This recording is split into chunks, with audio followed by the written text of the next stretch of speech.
It's the most famous haunted house in the world. And tonight, Primetime takes you deep inside the Amityville Horror. 6 brutal murders, horrors you couldn't imagine, and a Halloween legend that will make your blood boil. Could it all be real? What really lies beyond this door? Next, go inside with Primetime, if you dare. A Halloween ghost story. It's the most haunted house in the world. The truth about the Amityville Horror. I can hear my children's beds overhead of me slamming up and down on the floor, and I can't get up to help them. Tonight, what really happened inside this house? The one immortalized in the movie. 6 people murdered inside. The legend grew when another family moved in and then suddenly fled. Terrified, they say, of something eerie and powerful unleashed inside. Others felt it too. As I stood in the middle of that room and looked around, I said, I hope this is as close to hell as I'll ever get. But was it all a giant hoax?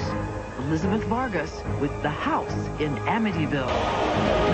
From ABC News, this is Primetime Thursday with Diane Sawyer and Charles Gibson. Good evening. Diane and I are delighted that you have chosen to join us on this Halloween night for another edition of Primetime Thursday. And tonight, for Halloween, we investigate the facts behind one of the most enduring ghost stories of our time, the Amityville Horror. Like the best ghost stories, this one begins with something that really happened. 6 people murdered inside a house in suburban New York. But what happened next is what truly gave rise to the legend of the haunted house in Amityville. Tonight, Elizabeth Vargas has new details about the murders and first-hand accounts of other strange, unexplained things that happened inside the house in Amityville.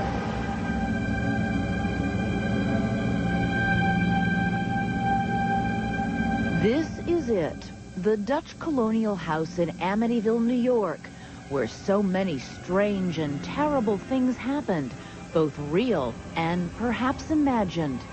Things that caused this family to flee nearly 27 years ago, leaving everything they owned behind. Weeks after the family left, a legion of Ghostbusters came here to investigate the family's claims of a frightening and demonic possession. It was like a psychic slumber party. The idea was we were going to spend the entire night in the house. Reporter Laura DiDio was there. Pictures that March night in 1976 show the crowd moving from room to room, trying to pick up ghostly vibrations. One of the psychic researchers is Lorraine Warren. The overwhelming feeling was horrible depression, sadness. In the middle of that night, a group seance. Suddenly, one psychic becomes visibly upset. Yeah, and it's something that comes at you and makes your heart speed up. And something else peculiar. In a series of time-lapse photos, the upstairs landing appears empty in every picture except one. Look in the corner on the left. The face of what appeared to be a little boy peering out from one of the bedrooms. Lorraine Warren says one room in the house seemed especially strange. As I stood in the middle of that room, I said, I hope this is as close to hell as I'll ever get. The legend of Amityville had begun. But the real-life horror actually started 16 months earlier on a Halloween night. Ronald DeFeo Sr., his wife, and their 5 children lived here. The father and his eldest son, Ronnie Jr., had a history of violent fights. And that Halloween night, they were at a breaking point. He and his father had a fight in the basement.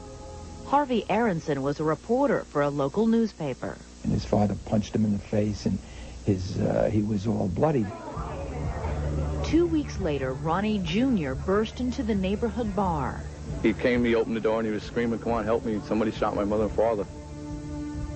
This is what police found. A body face down in each bedroom. Ronald Sr., his wife, and all 4 of their other children methodically shot at close range with a high-powered rifle. The first officer on the scene was Ken Groguski. In all my years, I had seen a lot of deaths, but nothing quite as gruesome as this was. Within days, police would arrest 23-year-old Ronnie Jr. and charge him with killing his entire family. Ronnie would plead not guilty by reason of insanity. He claimed he heard strange voices in the house and that he was compelled to kill. The jury rejected the plea and sentenced Ronnie DeFeo to 6 life terms in prison. And that probably would have been the end of the Amityville horror story had it not been for George and Kathy Lutz, who 1 year later were looking to buy a home. It was a dream come true. It was. Kathy walked in and she had this smile on her face that was like, this is the best she's ever seen. With its terrible history, the price was low. The Lutzes bought the sprawling 3-story home called High Hopes for $80,000. Did you know when you were looking at the house that there had been 6 murders there a year before? We went home and we sat around as a family and talked about it for quite a while. And it was decided that that would be okay.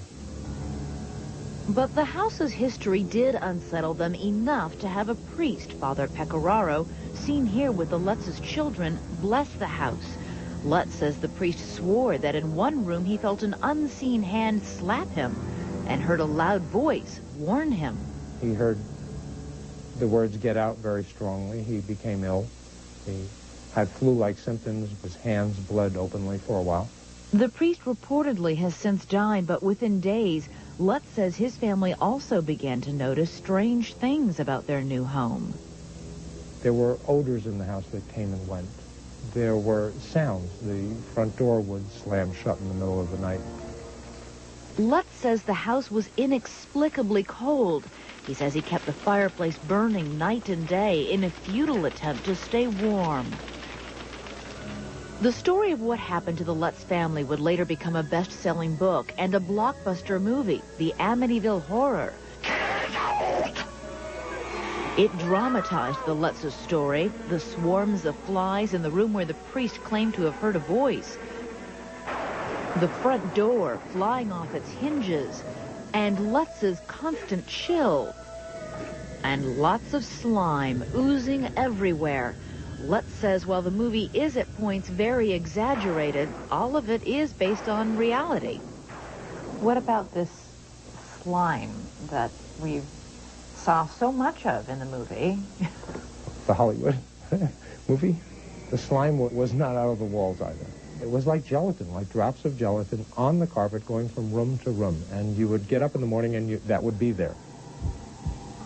Lutz says every day brought new horrors, but that the last night in the house was the worst. I'm laying in bed. I'm unable to get up. There's no pressure on me. There's no force holding me down. I'm unable to move. I can hear my children's beds overhead of me slamming up and down on the floor. And I can't get up to help them.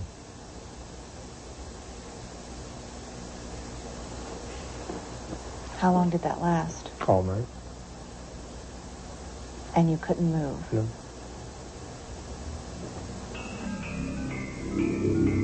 That night, like so many others, Lutz says he awoke at 3:15 in the morning, the same time of the DeFeo murders. He says what he saw next was frightening. Kathy levitated and went across the bed. Levitate? You mean her body just lifted Yes. right off the bed? Yes. That's the hardest thing for people to accept. Lutz says he and his family had finally had enough. The next morning, 28 days after moving in, the Lutzes made a run for it. These photos seem to show their haste. Closets are still full. Food is in the refrigerator. The children's toys all left behind. If you and your family hadn't gotten out of the house, what do you think would have happened to you? I really try not to think of what that might have become. Clearly, you think it would have been something horrible. Yes. Lutz says when they left the house, things got better. But he began to wonder if whatever tormented his family inside the Amityville house had also driven Ronnie DeFeo Jr. to murder his family the year before. We realized there was something so wrong there that it would be inhuman, it would be improper to just let him rot in jail and not try to help get him some kind of psychological help. Lutz says he contacted DeFeo's attorney, William Weber, but at that point, Weber was primarily interested in writing a book. There was various offerings from book companies to publish a book. Weber called a press conference, and the Lutz's story soon became big news. Reporter Laura DiDio got in touch with George Lutz and offered to bring in those psychic investigators. But look, you need to be put in touch with some credible people who can help you if this really happened, as you say it did. So, who are you going to call? Lutz himself refused to set foot in the house, but with his permission, the psychic posse moved into the house for one night.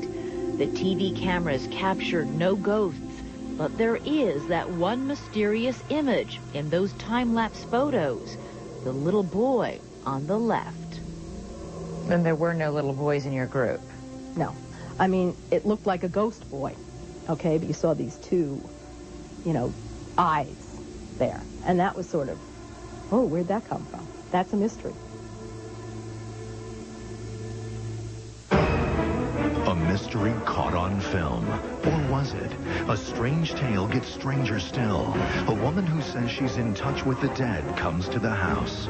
And the first thing she said, there's an Indian here.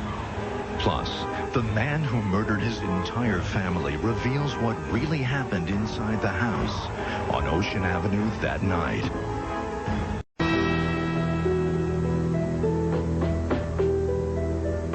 We return now to Amityville, New York, and our Halloween tale. The Lutzes never set foot back inside the house after what they describe as a terrifying night. They say powerful, dark forces drove them from their home. And that's where Elizabeth Vargas picks up the story.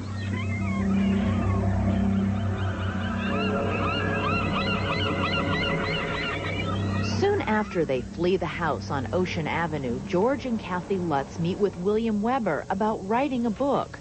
Weber was the attorney for Ronnie DeFeo, who murdered his entire family in the Amityville house. They were very reserved about their experiences in the house. In other words, there was no ranting and raving going on. But Weber says during the long evening, the Lutz's story got more elaborate with every bottle of wine. I don't remember the number of bottles of wine that we had, but it certainly was more than 4. There was this give and take.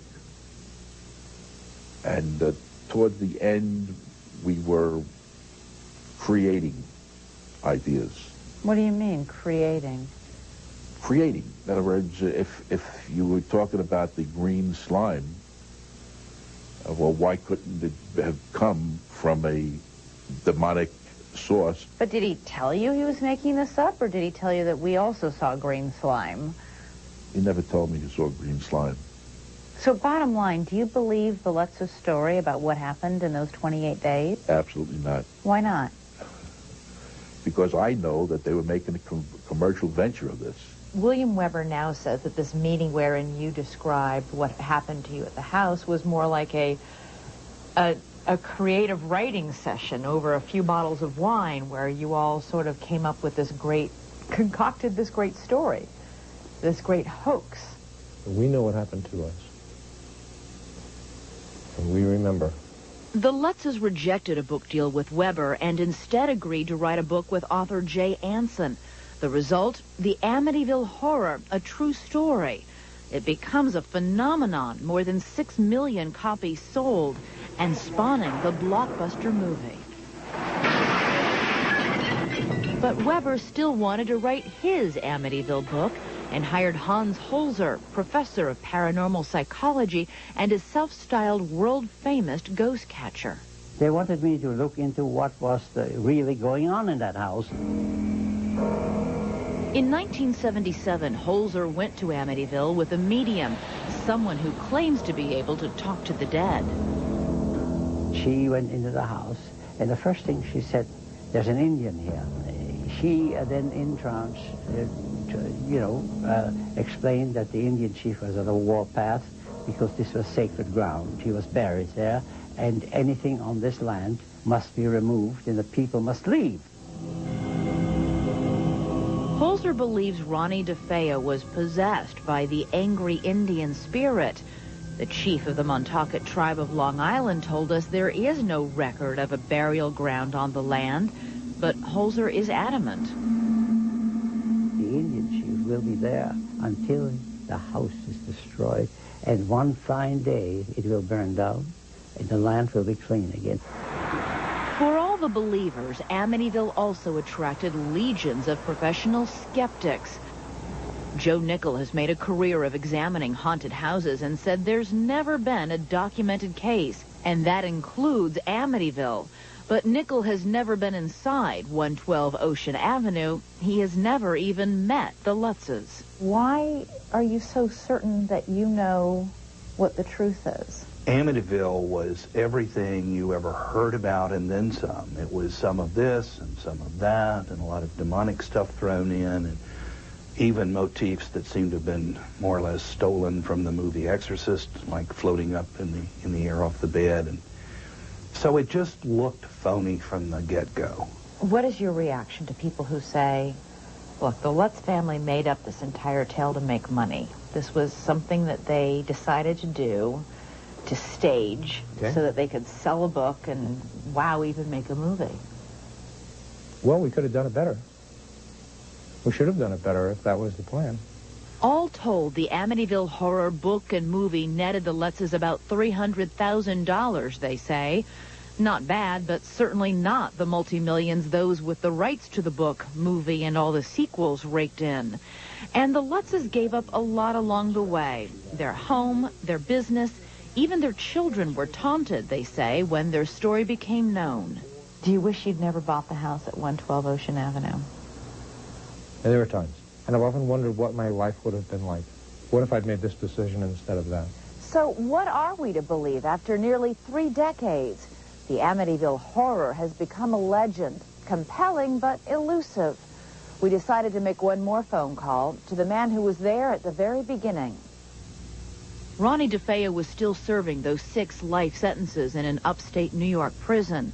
In phone calls, he told Primetime that his parents were abusive and that on the night of the murders, he was drunk and high on heroin.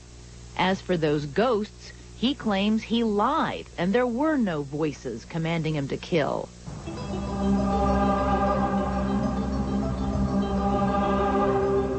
There are tangible reminders of what happened in Amityville. A single gravestone with the names of Ronnie DeFeo's victims. The house on Ocean Avenue. No one who's lived here since the Lutzes has reported anything strange. And all those photographs inside the house. But no one has an explanation for this picture. Is it really an eerie-looking little boy? And if not, what is it? What would you say to people who might not believe? It's their right.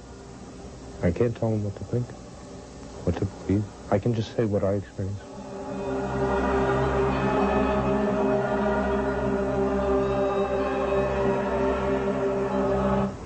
The Amityville horror touched off a national fascination with haunted houses. In some places, they've been turned into huge attractions. Gallup polls show nearly 1/3 of all adults believe in ghosts. Nearly as many think you can talk to the dead. We'll have more on that later in our show. And if you'd like to talk to George Lutz about his former house in Amityville, you can chat with him online live tomorrow. And for details, go to abcnews.com.